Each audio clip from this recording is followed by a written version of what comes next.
Doctor അൻവറാണ്.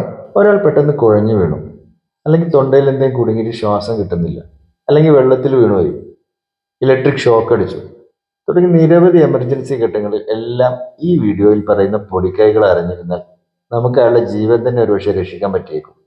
അപ്പോൾ basic life സപ്പോർട്ടിനെ കുറിച്ചുള്ള പുതിയൊരു വീഡിയോയിലേക്ക് എല്ലാവർക്കും സ്വാഗതം. So we can go to our topic, BLS, Basic Life Support. ഒരു ഹോസ്പിറ്റൽ ഇത്രയും മുന്നേ പ്രീ ഹോസ്പിറ്റലായിട്ട് നമുക്ക് എന്ത് ചെയ്യാൻ പറ്റും എന്നുള്ള കാര്യങ്ങളാണ്. ലൈഫ് ത്രെട്ടനിങ് കണ്ടീഷനിൽ നമുക്ക് ചെയ്യാൻ പറ്റുന്ന ഒരു കാര്യം. ഓക്കെ, എവിടെ വെച്ച് ചെയ്യാം? ഓക്കെ, ഒരു സേഫ് സ്ഥലം, എവിടുന്ന് വേണമെങ്കിലും ചെയ്യാം, കുറച്ച് സേഫ് ആയിട്ടുള്ള സ്ഥലത്ത്. എപ്പോ? ഓൺ ദ സ്പോട്ടിൽ. പക്ഷെ നമ്മൾ എങ്ങനെ ഐഡന്റിഫൈ ചെയ്യാൻ പറ്റും? സ്പൈനൽ ഇഞ്ചറീസ് അതല്ല, നമ്മൾ എങ്ങനെ ഐഡന്റിഫൈ ചെയ്യാൻ പറ്റും? പേഷ്യന്റ് നമുക്കിപ്പോൾ BLS വേണോ വേണ്ടേ എന്നുള്ള കാര്യം ഐഡന്റിഫൈ ചെയ്യാൻ പറ്റുമല്ലോ, വൈറ്റൽസ്. പക്ഷെ നമുക്ക് ഇപ്പോൾ ഹോസ്പിറ്റൽ സെറ്റിങ്സ് ഇല്ലാത്തതുകൊണ്ട് ഇപ്പം നമ്മൾ നോർമലി ഇപ്പം നമ്മൾ ABCD പഠിച്ചില്ലേ, അതേപോലെ നമുക്ക് കറക്റ്റ് പ്രീ ഹോസ്പിറ്റലിൽ നമുക്ക് ചെയ്യാൻ പറ്റുമോ? ഫുൾ എല്ലാ കാര്യങ്ങളും നമുക്ക് സഡൻ ആയിട്ട് ചെയ്യാൻ പറ്റുന്ന കുറച്ച് കാര്യങ്ങളല്ലേ ഉള്ളൂ. ഇപ്പം നമ്മൾ എങ്ങനെയാണ് പേഷ്യന്റ് കാർഡിയക് അറസ്റ്റിൽ പോയി നമ്മൾ മനസ്സിലാക്കുക? നോർമലി ഹാർട്ട് സ്റ്റോപ്പ് ആകുമ്പോൾ, ഫംഗ്ഷൻ സ്റ്റോപ്പ് ആകുമ്പോഴാണ് അയാൾ കാർഡിയക് അറസ്റ്റിലേക്ക് പോയെന്ന് നമുക്ക് മനസ്സിലാക്കാം. പക്ഷെ നമ്മൾ എങ്ങനെ മനസ്സിലാക്കാൻ പറ്റും അതിന്? പൾസ് റെസ്പിറേഷൻ ഇല്ല. അപ്പോൾ നമുക്ക് കിട്ടി. എപ്പോ? പൾസ് ആൻഡ് റെസ്പിറേഷൻ ഇല്ലാത്ത സമയത്ത് നമുക്ക് ചെയ്യാൻ പറ്റും. Who has to perform? Trained ആയിട്ടുള്ള ആർക്കും. ഓക്കെ, ഒരു BLS ട്രെയിൻഡ് ആയിട്ടുള്ള ആർക്കും ആണെങ്കിലും നമുക്ക് ചെയ്യാം. ഒരാൾ കാർഡിയക് അറസ്റ്റിലേക്ക് പോയി കഴിഞ്ഞാൽ ആൾക്ക് നല്ല രീതിയിലുള്ള പെയിൻ സ്റ്റിമുലസ് പോയാൽ മാത്രമാണ് എന്തെങ്കിലും റെസ്പോൺസ് ഉണ്ടെങ്കിൽ ആളത് കാണിക്കുള്ളൂ. ചിലപ്പോൾ അത് ഒരു വിരലനക്കുന്നതാവാം, ഇല്ലെങ്കിൽ ജസ്റ്റ് കൺട്രോൾ ഒന്ന് ചിമ്മുന്നതാവാം. ഏത് രീതിയിൽ വേണമെങ്കിൽ നമുക്ക് റെസ്പോൺസ് കാണാൻ പറ്റും. അപ്പോൾ നമുക്ക് എങ്ങനെ ടാപ്പ് ചെയ്യാം? BLS പ്രോട്ടോകോൾ അനുസരിച്ച് നമുക്ക് 3 ടൈംസ് ഷോൾഡറിൽ ടാപ്പും ചെയ്യണം, അതേപോലെ ഷൗട്ടും ചെയ്യണം. അപ്പോൾ ആറിയോക്കെ ആറിയോക്കെ ആറിയോക്കെ ഈ രീതിയിലാണ് നമ്മൾ ആളെ ഷൗട്ട് ചെയ്യുന്നത്. ആറിയോക്കെ ആറിയോക്കെ ആറിയോക്കെ, ഇങ്ങനെ നമുക്ക് റെസ്പോൺസ് ചെക്ക് ചെയ്യാം. ഓക്കെ, അല്ല റെസ്പോൺസ് കഴിഞ്ഞു, പേഷ്യന്റ് റെസ്പോണ്ട് ചെയ്യുന്നില്ല, നമ്മൾ നെക്സ്റ്റ് എന്തിലേക്ക് നമ്മൾ മൂവ് ചെയ്യാൻ പറ്റുക? ഇപ്പൊ നമ്മളെ മുന്നിൽ നമ്മൾ ഒരു പ്രീ ഹോസ്പിറ്റൽ സിനാരിയോ ആണ്. പ്രീ ഹോസ്പിറ്റൽ ആണെന്നുണ്ടെങ്കിൽ പേഷ്യന്റ് റെസ്പോൺസ് ഒന്നും ഇല്ലെങ്കിൽ നമ്മൾ എന്താണ് ആദ്യം ചെയ്യുക? അത് കഴിഞ്ഞാൽ നമ്മൾ എന്താ ചെയ്യുക? Airway, okay, breathing, okay. പക്ഷെ അതിന്റെ മുന്നേ പൾസ് റെസ്പിറേഷൻ, ഓക്കെ. നമുക്ക് അതിന് മുന്നേ നമുക്ക് നമ്മളെ കൊണ്ട് ഒറ്റയ്ക്ക് ഹാൻഡിൽ ചെയ്യാൻ പറ്റുമോ? Call for help. So third step is call for help. നമുക്ക് തേർഡ് ആയിട്ട് നമുക്ക് കൊടുക്കാൻ പറ്റുന്നതാണ് കോൾ ഫോർ ഹെൽപ്പ്. എങ്ങനെ നമ്മൾ കോൾ ഫോർ ഹെൽപ്പ് ചെയ്യും? നമുക്ക് എങ്ങനെയാണ് ഒരാളെ ഹെൽപ്പ് ചെയ്യാം? അപ്പോൾ നമ്മൾ ഒരു കൂട്ടം ജനങ്ങളയക്കാരുണ്ടാവുക. ഒരാൾ വീട് കഴിഞ്ഞാൽ സ്വാഭാവികമായിട്ട് നമ്മുടെ നാട്ടിൽ കാണുന്നതാണ് കൂട്ടം ജനങ്ങളയക്കാരുണ്ടാവുക. അതിൻ്റെ ഇടയിൽ നമ്മൾ ആരോടെങ്കിലും പറയാണ്, ആരെങ്കിലും ഒരാൾ ഹെൽപ്പ് ചെയ്യും, അല്ലാന്നുണ്ടെങ്കിൽ ആരെങ്കിലും ഒരാൾ ആംബുലൻസ് അറേഞ്ച് ചെയ്യുമെന്ന് പറഞ്ഞിട്ടുണ്ടെങ്കിൽ ആരെങ്കിലും ഒരാൾ പോയി ചെയ്യുമോ? സോ നമ്മൾ എങ്ങനെ ചെയ്യണം? Point out the person with their characteristics, or if you know the person by their name. അതായത് ഒന്നല്ലെങ്കിൽ നമുക്ക് അവരെ നെയിം കൊണ്ട് നമുക്ക് അറിയണം, അതല്ലാന്നുണ്ടെങ്കിൽ എന്ത് ചെയ്യണം? എന്തെങ്കിലും സ്പെസിഫിക് ക്യാരക്ടറിസ്റ്റിക് വെച്ചിട്ട് നമ്മൾ അവരെ പോയിന്റ് ഔട്ട് ചെയ്യണം. അതായത് ചൂണ്ടിട്ട് നമ്മൾ പറയണം എന്ത് ചെയ്യുക, ഒന്നല്ലെങ്കിൽ നമ്മളെ അവരെ ഡ്രസ്സ് മെൻഷൻ ചെയ്തിട്ടോ, അതല്ലെങ്കിൽ എന്തെങ്കിലും സ്പെസിഫിക് ആയ കാര്യം മെൻഷൻ ചെയ്തിട്ടോ പറയണം ഇന്ന ആള് എന്ത് ചെയ്യണം, ഒരു ആംബുലൻസ് അറേഞ്ച് ചെയ്യണം, അതിൻ്റെ കൂടെ തന്നെ എന്ത് ചെയ്യണം, ഹെൽപ്പും ചെയ്യണം. അതല്ലെങ്കിൽ നമുക്ക് വേണ്ട കാര്യങ്ങൾ എന്തായാലും നമ്മൾ ചെയ്യണം. ഓക്കെ അല്ലേ? അടുത്ത സ്റ്റെപ്പ് എന്ത് ചെയ്യുക? ഹെൽപ്പ് നമ്മൾ ആളെ പറഞ്ഞയച്ചു, അല്ലെങ്കിൽ ഹെൽപ്പ് നമ്മൾ ചോദിച്ചു. അത് കഴിഞ്ഞതിന് ശേഷം പൾസ് ആൻഡ് റെസ്പിറേഷൻ, അതാണ് നമുക്ക് അടുത്തതായിട്ട്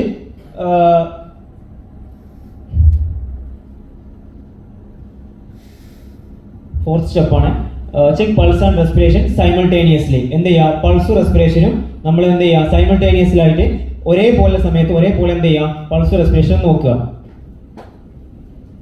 അപ്പോൾ നമ്മുടെ സൈഡിൽ നിന്നിട്ട് നമുക്ക് കാർഡിയക് അറസ്റ്റ് വന്ന ഒരു പേഷ്യന്റ് ഏറ്റവും അവസാനം എന്ത് ചെയ്യുന്നത് കാരോട്ടിഡ് പൾസാണ്. എല്ലാവർക്കും അറിയുന്നതാണ്. അവസാനം ബ്രെയിനിലേക്ക് പോകുന്ന സപ്ലൈ കാരോട്ടിഡ് ആർട്ടറിയിലുള്ള പൾസാണ് അവസാനം എന്ത് ചെയ്യുക. അപ്പോൾ നമ്മുടെ സൈഡിൽ നിന്നിട്ട് 3 ഫിംഗർ വെച്ചിട്ട് 1 സൈഡിലെ കാരോട്ടിഡ് ആർട്ടറി മാത്രം പ്രസ് ചെയ്തിട്ട് ചെസ്റ്റ് മൂവ്മെന്റ് ഉണ്ടോ എന്നുള്ളത് നോക്കുക. അത് നോട്ട് ലെസ് ദാൻ 5 സെക്കൻഡ് ആയിരിക്കണം, നോട്ട് മോർ ദാൻ 10 സെക്കൻഡ് ആയിരിക്കണം. മോർ ദാൻ 10 സെക്കൻഡ് പോയി കഴിഞ്ഞാൽ നമുക്ക് എല്ലാവർക്കും ബ്ലഡ് സപ്ലൈ കട്ടാവും, ബ്രെയിനിക്കുള്ള ടിഷ്യൂ ഡെത്തും കാര്യങ്ങളൊക്കെ സംഭവിക്കും. അതുകൊണ്ട് നോട്ട് ലെസ് ദാൻ 5 സെക്കൻഡും നോട്ട് മോർ ദാൻ 10 സെക്കൻഡും. അപ്പോൾ നമുക്ക് 5 സെക്കൻഡ് കൗണ്ട് ചെയ്യാൻ പറ്റും. നമ്മൾ എങ്ങനെ കൗണ്ട് ചെയ്യുന്നത് വെച്ച് കഴിഞ്ഞാൽ നമ്മുടെ സെയിം സൈഡിൽ ഹാൻഡ് കൊണ്ട് കാരോട്ടിഡ് ആർട്ടറിയിൽ നമ്മൾ 3 ഫിംഗർ വെക്കുക. സെയിം വേ ചെസ്റ്റ് മൂവ്മെന്റ് ഉണ്ടോ എന്നുള്ളത് കൗണ്ട് ചെയ്യുക. 1 in 1000, 2 in 1000, 3 in 1000, 4 in 1000, 5 in 1000. ഈ രീതിയിൽ നമുക്ക് കൗണ്ട് ചെയ്യാം. നമുക്ക് എങ്ങനെ വേണമെങ്കിലും എണ്ണാം. 1, 2, 3, 4, 5 അങ്ങനെ കൗണ്ട് ചെയ്യുക. 1, 2, 3, 4, 5 അങ്ങനെ കൗണ്ട് ചെയ്യുക. 1, 2, 3 ഇങ്ങനെയുള്ള കൗണ്ട് ചെയ്യാം. അപ്പോൾ ആ ഒരു സെക്കൻഡ്സ് കറക്റ്റ് ചെയ്യാൻ വേണ്ടി മാത്രമാണ് നമ്മൾ ഈ 1 in 1000, 2 in 1000 ആ രീതിയിൽ കൗണ്ട് ചെയ്യുന്നത്. ഓക്കെ, പൾസ് റെസ്പിറേഷനും ഇല്ല. അപ്പോൾ നമ്മൾ എങ്ങനെയൊക്കെ മൂവ് ചെയ്യാം? ഒരു പേഷ്യൻറ്റ് നമ്മൾ അസസ് ചെയ്തു, പൾസും റെസ്പിറേഷൻ നോക്കി, പൾസ് റെസ്പിറേഷൻ ഇല്ല. അപ്പോൾ നമ്മൾ അടുത്ത സ്റ്റെപ്പ് എന്തായിരിക്കും? Start CPR. പേഷ്യന്റിന് പൾസ് ഉണ്ട് പക്ഷെ റെസ്പിറേഷൻ ഇല്ല. പേഷ്യന്റിന് പൾസ് ഉണ്ട് പക്ഷെ റെസ്പിറേഷൻ ഇല്ല. അപ്പോൾ നമ്മൾ എന്ത് ചെയ്യും? എയർവേ മെയിൻറ്റെയിൻ ചെയ്യും. അപ്പോൾ നമ്മൾ ഒരു പ്രീ ഹോസ്പിറ്റൽ കേസാണ് നമ്മൾ പറഞ്ഞത്. പ്രീ ഹോസ്പിറ്റലിൽ നമ്മൾ എങ്ങനെയാണ് നമുക്ക് എയർവേ മെയിൻറ്റെയിൻ ചെയ്യാൻ പറ്റും?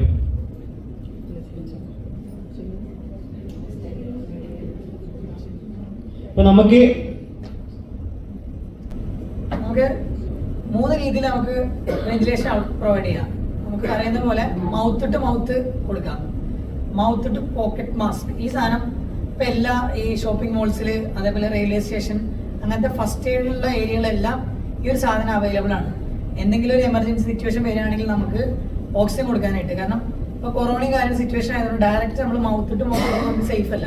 അപ്പോൾ നമ്മൾ direct mouth to mouth contact കൊടുക്കാതെ നമുക്ക് ഓക്സിജൻ പ്രൊവൈഡ് ചെയ്യാൻ വേണ്ടിയിട്ടുള്ള ഇതാണ്. പിന്നെ ഉള്ളതാണ് ഹോസ്പിറ്റൽ സെറ്റിംഗ്സിൽ കണ്ടിട്ടുണ്ടാവും back mask ventilation, Ambu bag എന്ന് പറയും. ഈ ഒരു രീതിയിൽ നമുക്ക് ഓക്സിജൻ കൊടുക്കാം. അപ്പൊ ഇതിന്റെ നേരെ പാർട്ട് എല്ലാവർക്കും അറിയുന്ന പോലെ നോസിൽ നമ്മൾ പ്ലേസ് ചെയ്യും, മറ്റേ പാർട്ട് ചിന്നിലും. നമ്മൾ യൂസ് ചെയ്യുന്ന 2 മെത്തേഡാണുള്ളത്, ഹെഡ് ടിൽറ്റ് ചിൻ ലിഫ്റ്റ് മെത്തേഡും അതേപോലെ ജോ ത്രസ്റ്റ് മെത്തേഡ്. ഈ 2 മെത്തേഡിലാണ് നമ്മൾ ഓക്സിജൻ കൊടുക്കുക. ഹെഡ് ടിൽറ്റ് മെത്തേഡ് ആകുമ്പോൾ നോർമലി നമ്മൾ എല്ലാ കേസുകളും യൂസ് ചെയ്യുന്നത് ഹെഡ് ടിൽറ്റ് ചിൻ ലിഫ്റ്റ് മെത്തേഡാണ്. എന്തെങ്കിലും ഒരു ഫോൾ ഇഞ്ചുറി അല്ലെങ്കിൽ ഒരു RTA കേസുകൾ, ഇപ്പോൾ ബിൽഡിങ്ങിന്റെ മുകളിൽ ഹൈറ്റിൽ നിന്ന് വീണ പേഷ്യൻ്റൊക്കെ ആണെങ്കിൽ വി ക്യാൻ സസ്പെക്ട് ദാറ്റ് എന്തെങ്കിലും ഒരു സെർവിക്കൽ അല്ലെങ്കിൽ സ്പൈനൽ കോഡ് ഇഞ്ചുറി നമുക്ക് സസ്പെക്ട് ചെയ്യാം, മേ ബി ഉണ്ടാവാം. അപ്പോൾ അങ്ങനത്തെ കേസുകളിലാകുമ്പോൾ നമ്മൾ head tilt chin lift method use ചെയ്യുകയാണെങ്കിൽ വീണ്ടും അത് ഫർദർ ഇഞ്ചുറി ഉണ്ടാക്കും. അല്ല, നമ്മൾ ഒന്നുകൂടെ ബാക്ക് ഹെഡ് ഒന്നും കൂടെ ടിൽറ്റ് ചെയ്ത് കഴിഞ്ഞാൽ വീണ്ടും ഫർദർ ഇഞ്ചുറി ആണ്. അപ്പോൾ നമുക്ക് ആ രീതിയിൽ നമുക്ക് ജോ ത്രസ്റ്റ് മെത്തേഡ് യൂസ് ചെയ്യാം. ഹെഡ് ടിൽറ്റ് എങ്ങനെയാണ് കാണിച്ചത്? ഹെഡ് ടിൽറ്റ് എന്ന് പറയുമ്പോൾ നമ്മൾ ജസ്റ്റ് നമ്മുടെ തമ്പ് ഈ ഭാഗത്ത് വെച്ചിട്ട് ജസ്റ്റ് ലിഫ്റ്റ് ചെയ്ത് കൊടുക്കുക. പിക്ചറിലൊക്കെ കാണാൻ പറ്റും.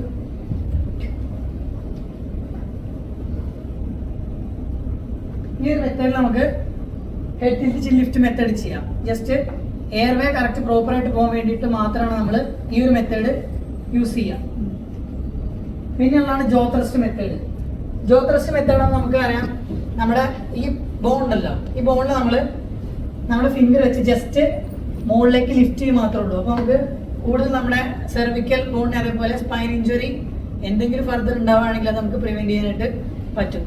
അപ്പോൾ RTA കേസുകളിലും എന്തെങ്കിലും സ്പൈൻ ഇഞ്ചുറി അല്ലെങ്കിൽ സെർവിക്കൽ ഇഞ്ചുറി സസ്പെക്ട് ചെയ്യുന്ന കേസുകളിൽ നമുക്ക് ജോ ത്രസ്റ്റ് മെത്തേഡിലൂടെ വെന്റിലേഷൻ കൊടുക്കാം. അല്ലാത്ത നോർമൽ കേസുകൾ കാർഡിയക് അറസ്റ്റ് വരികയാണെങ്കിലോ എന്തെങ്കിലും എയർവേ കോംപ്രമൈസ് ആണെന്നുള്ള പേഷ്യന്റ് നമുക്ക് head tilt chin lift method use ചെയ്യാം. ജസ്റ്റ് 2 റെസ്ക്യൂ ബ്രെത്ത് മാത്രം കൊടുക്കുക അൺടിൽ ദ റെസ്പിറേഷൻ ഈസ് അറിയും. ആ രീതിയിൽ നമുക്ക് ഓക്സിജൻ കണ്ടിന്യൂസ്ലി കൊടുത്തുകൊണ്ടിരിക്കും. ഹൈ ക്വാളിറ്റി CPR കൊടുക്കാന്ന് പറഞ്ഞു. ഈ ഒരു CPR നമുക്ക് എങ്ങനെയാണ് ഹൈ ക്വാളിറ്റി ആവാം, മീൻസ് ഒരു ഹൈ ക്വാളിറ്റി ഒക്കെ കൊടുക്കാൻ പറ്റുക എന്നുള്ള രീതിയിൽ അതിന് കുറച്ച് കമ്പോണൻസും കാര്യങ്ങളുണ്ട്, അത് നമുക്ക് ഡിസ്കസ് ചെയ്യാം. പുഷ് ഹാർഡ്, പുഷ് ഫാസ്റ്റ് ആണ്. അതായത് എത്രത്തോളം നമുക്ക് ഹാർഡ് മീൻസ് അതിൽ താഴെ മെൻഷൻ ചെയ്തിട്ടുണ്ട് ഡെപ്ത് 5 സെന്റിമീറ്റർ, 5 സെന്റിമീറ്ററോളം താഴ്ചയിൽ പോയിരിക്കണം മിനിമം. അതെല്ലാം എന്നുണ്ടെങ്കിൽ പുഷ് ഫാസ്റ്റ്, അതായത് 100 to 120 റേറ്റിൽ നമ്മൾ എന്ത് ചെയ്യണം, ആ ഒരു റേഞ്ചിൽ ആ ഒരു ഫാസ്റ്റ് രീതിയിൽ നമ്മൾ എന്ത് ചെയ്യണം, കംപ്രഷൻ കൊടുക്കണം. അതേപോലെ തന്നെ എന്ത് ചെയ്യണം, നമ്മൾ കംപ്രഷൻ കൊടുക്കേണ്ട രീതി എങ്ങനെ വെച്ചിട്ടുണ്ടെങ്കിൽ 30 കംപ്രഷനും അതിന്റെ കൂടെ തന്നെ അത് കഴിഞ്ഞിട്ടുണ്ടെങ്കിൽ നമ്മൾ 2 ബ്രെത്തുമാണ് നമ്മൾ കൊടുക്കാറ്. ലാസ്റ്റ് നമ്മൾ കംപ്രഷൻ കൊടുത്തു കഴിഞ്ഞിട്ടുണ്ടെങ്കിൽ എന്ത് ചെയ്യും, പ്രോപ്പർ ആയിട്ടുള്ള റീകോയിലിംഗും വരണം.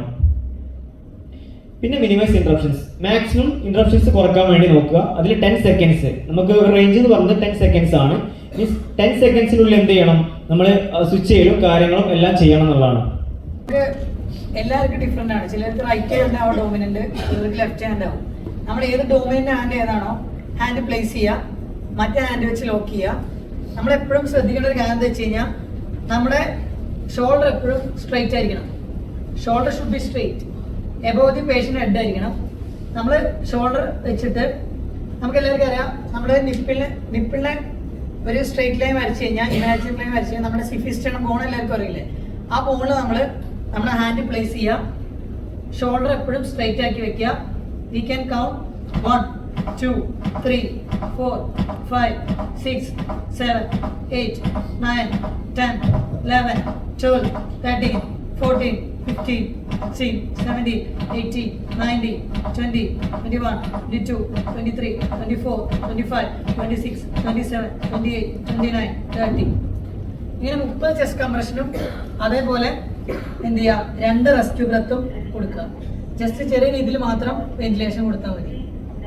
നെക്സ്റ്റ് പീഡിയാട്രിക് റെസിസ്റ്റേഷൻ ആണ് അല്ലേ. അപ്പം നമുക്കൊരു പീഡിയാട്രിക് റെസിസ്റ്റേഷൻ സെയിം തന്നെ അഡൽട്ടിലെ പോലെയാണ്, ജസ്റ്റ് ഒരു സൈസിലും ഏജിലും ഒക്കെ വ്യത്യാസമില്ലേ. അപ്പൊ അതിനായിട്ടുള്ള കുറച്ച് ചേഞ്ചസ് ഉണ്ട്, അത് മാത്രം നമുക്ക് ഡിസ്കസ് ചെയ്യാം അല്ലേ. ഓക്കെ അല്ലേ. അപ്പൊ നമ്മുടെ അഡൽട്ട് റെസിസ്റ്റേഷനിലെ സ്റ്റെപ്സ് തന്നെയാണ് പീഡിയാട്രിക്കിലുള്ളത്, ആ 5 സ്റ്റെപ്സ് തന്നെ. അതിൽ കുറച്ച് ചേഞ്ചസ് മാത്രമേ ഉള്ളൂ. അപ്പൊ നമ്മളതിൽ ഫസ്റ്റ് സ്റ്റെപ്പ് എന്തായിരുന്നു, സീൻ സേഫ്റ്റി. ഇതിൽ സീൻ സേഫ്റ്റി എന്ന് പറയുന്നത് എന്തുകൊണ്ടാണെന്ന് വെച്ച് കഴിഞ്ഞാല് കുട്ടികളാണ് അല്ലേ. കുട്ടികളാകുമ്പോൾ എന്താ ഉണ്ടാവുക, മാതാപിതാക്കള് നല്ല പേടി ഉണ്ടാവും അല്ലേ. അതേപോലെ അവരെന്ത് ചെയ്യും, അവരുടെ മനസ്സ് അത്ര ടെൻഷനായിരിക്കും. അപ്പൊ നമ്മൾ ആദ്യം സീൻ സേഫ്റ്റി ചെയ്യുമ്പോൾ നമ്മൾ ശ്രദ്ധിക്കേണ്ട കാര്യം കുട്ടികളൊന്നും എന്ത് ചെയ്യണം, നമ്മൾ പേരൻസിനെ കൺസേൺ എടുക്കണം. ഏറ്റവും ഇമ്പോർട്ടന്റ് ആയിട്ടോ, കമ്മ്യൂണിക്കേഷൻ ഏറ്റവും ഇമ്പോർട്ടന്റ് ആണ് ഈ കാര്യങ്ങളിൽ. അപ്പൊ നമ്മൾ എന്ത് ചെയ്യാം, ഫസ്റ്റ് ഒരു സിനാരിയോ പോലെ ഞാൻ പറയാം, എന്നിട്ട് നമുക്ക് ആ ഒരു 5 സ്റ്റെപ്സിലേക്ക് നമുക്ക് ഇത് ചെയ്യാം. നിങ്ങൾ വീട്ടിൽ അടുത്തൊരു നെയ്ബർ കുട്ടിയായിട്ട് ഫുഡ് കൊടുത്തോണ്ടിരിക്കുകയാണ്. ആ സമയത്ത് അവർ പെട്ടെന്ന് കുറച്ചു നേരം കഴിയുമ്പോൾ നിങ്ങൾ തിരിച്ചു നോക്കുമ്പോൾ ആ അമ്മ കരയാണ്. ഇപ്പൊ എന്താ, നമ്മളെല്ലാവരും ട്രെയിനിങ് കിട്ടിയ ആൾക്കാരാണ് BLSന്റെ അല്ലേ. അപ്പൊ നമ്മൾ ആദ്യം എന്താ ചെയ്യുക, ചെന്ന് ചോദിക്കുക അല്ലെ, എന്താ പറ്റിയെന്ന് ചോദിക്കുക. എന്നിട്ട് നമ്മൾ എന്ത് പറയണം, ഫസ്റ്റ് ടെൻഷൻ അടിക്കരുത്, നമുക്ക് നോക്കാം എന്താ ഉണ്ടായെന്ന് നോക്കാം അല്ലെ. കൺസെന്റ് എടുക്കുക, ഫസ്റ്റ് കാര്യം പറഞ്ഞ് മനസ്സിലാക്കുക, നമുക്ക് നോക്കാം കുട്ടിക്ക് എന്താ പറ്റിയെന്ന്. അപ്പൊ എന്ത് ചെയ്യും, അവര് മനസ്സിലാക്കും, ഓക്കെ നമ്മളെ ഹെൽപ്പ് ചെയ്യാൻ ഒരാളുണ്ട് എന്നുള്ള രീതിയിൽ മനസ്സിലാക്കും. അപ്പൊ നമ്മൾ സീൻ സേഫ് ആക്കി അല്ലെ, അവര് മനസ്സിലാക്കി. സെക്കൻഡ് സ്റ്റെപ്പ് എന്താ,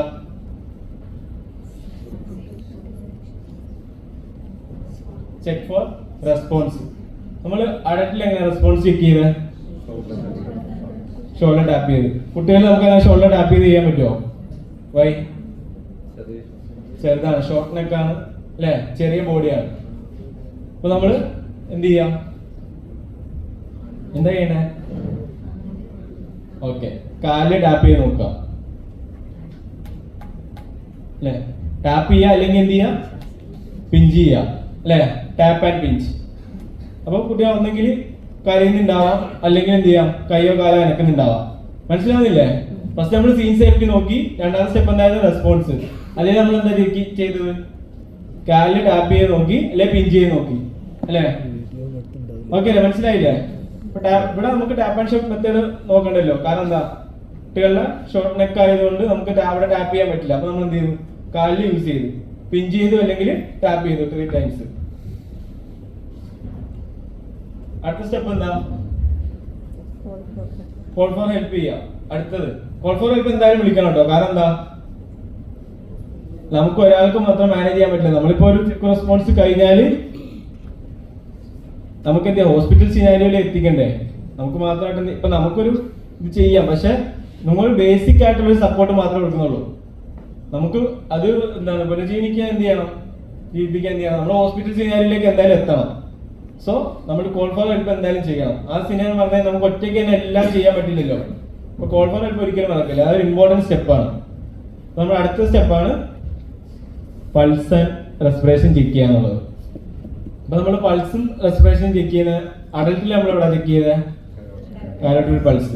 ഇവിടെ ഷോർട്ട് നെക്ക് ആയതുകൊണ്ട് നമുക്ക് അത്ര പ്രഷർ കൊടുക്കാൻ പറ്റുമോ കുട്ടികളിൽ, ഇല്ല. അപ്പൊ നമ്മൾ സൈറ്റുമായിട്ട് ബ്രേക്കൽ സൈറ്റിലേക്ക് പോകും കുട്ടികളിലെ ഇന്നർ എക്സ്പെക്റ്റഡ് ബ്രേക്കൽ സൈറ്റ്. ഓക്കെ അല്ലേ? കുട്ടികളെ നമ്മൾ സെയിം പോലെ തന്നെ 1000, 2000, 3000, 4000, 5 സെക്കൻഡ്. ആ 5 സെക്കൻഡ്സ് തന്നെ നമ്മൾ, കാരണം നമുക്ക് ചിലപ്പോൾ ഡൗട്ട് ഉണ്ടാവും അല്ലെ, പൾസ് കിട്ടുന്നുണ്ടോ എന്നുള്ള ഡൗട്ട്ഫുൾനെസ് എന്തായാലും ഉണ്ടാവാം. അപ്പൊ അതിനുവേണ്ടി നമ്മൾ ഒന്നുകൂടെ ഒരു നോട്ട് മോർ ദാൻ 10 സെക്കൻഡ്, 5 സെക്കൻഡ്സിൽ നോട്ട് മോർ ദാൻ 10 സെക്കൻഡ്സ് ആ ഒരു ടൈമിൽ വേണം നമ്മൾ കൗണ്ട് ചെയ്തിട്ട് പൾസും റെസ്പിറേഷനും നമ്മൾ നോക്കണം സൈമൾട്ടേനിയസ്ലി. ഓക്കെ അല്ലേ?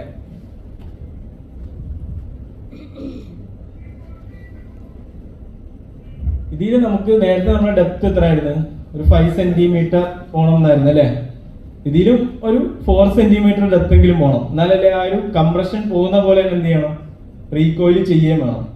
എന്നാലേ നമുക്ക് എന്ത് ചെയ്യാൻ പറ്റുള്ളൂ, ഹാർട്ട് പമ്പ് ചെയ്യുള്ളൂ അല്ലേ? എന്നാലേ ഹാർട്ട് പമ്പ് ചെയ്യുള്ളൂ. റിലാക്സ് ചെയ്യുന്ന പോലെ കൺട്രാക്ഷൻ ചെയ്താൽ മാത്രമല്ലേ നമുക്ക് എന്തായാലും ഹാർട്ട് പമ്പ് ചെയ്യാൻ പറ്റുന്നുള്ളൂ. അതെന്ത് ചെയ്യണം, ജസ്റ്റ് ഡെപ്ത് പോവുകയും വേണം, അതേപോലെ റീകോയിൽ ചെയ്യുകയും വേണം, അലോ റീകോയിൽ. ഓക്കെ അല്ലേ? മനസ്സിലാവുന്നുണ്ടോ? ഓക്കെ. ഇനി നമുക്ക് ഓരോ മെത്തേഡ് ഉണ്ട് അല്ലേ? ഇതിന് നമുക്ക് പീഡിയാട്രിക് സെക്ഷനിൽ 2 മെത്തേഡ് ഉണ്ട്. ഫസ്റ്റ് മെത്തേഡാണ് 2 ഫിംഗർ മെത്തേഡ്.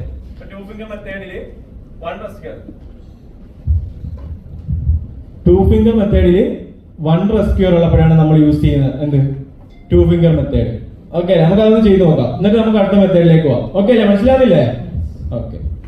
ഇപ്പൊ 2 ഫിംഗർ മെത്തേഡില് 1 റെസ്ക്യൂർ, അപ്പം അതിലെ കംപ്രഷനും വെന്റിലേഷൻ എന്ന് പറഞ്ഞാൽ 30:2 ആണ്. 1 റെസ്ക്യൂർ അപ്പം എത്രയാണ്? 30:2. ഓക്കെ,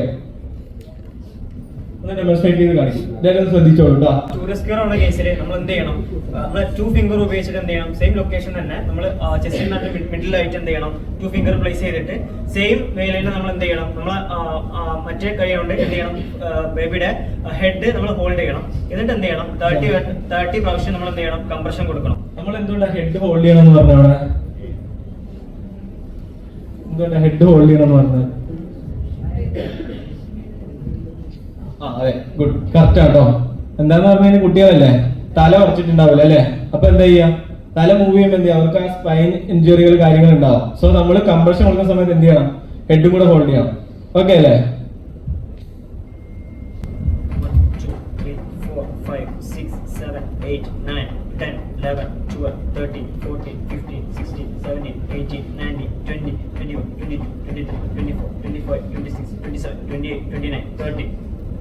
ഓക്കെ, 30 കംപ്രഷൻ കൊടുക്കുന്നു, 2 ബ്രെത്ത്സ് കൊടുക്കുന്നു. ഓക്കെ അല്ലേ? 30 കംപ്രഷൻ കഴിഞ്ഞാൽ 2 ബ്രെത്ത്സ് കൊടുക്കുക. പിന്നെ നമ്മൾ ശ്രദ്ധിക്കേണ്ടത് എന്താ, മിനിമൈസ് ദ ഇന്ററപ്ഷൻസ്. എത്ര ടൈമിൽ കൂടുതൽ നമ്മൾ ഇന്ററപ്ഷൻ കുറയ്ക്കണം? 10 സെക്കൻഡ്സ്. ഗുഡ്.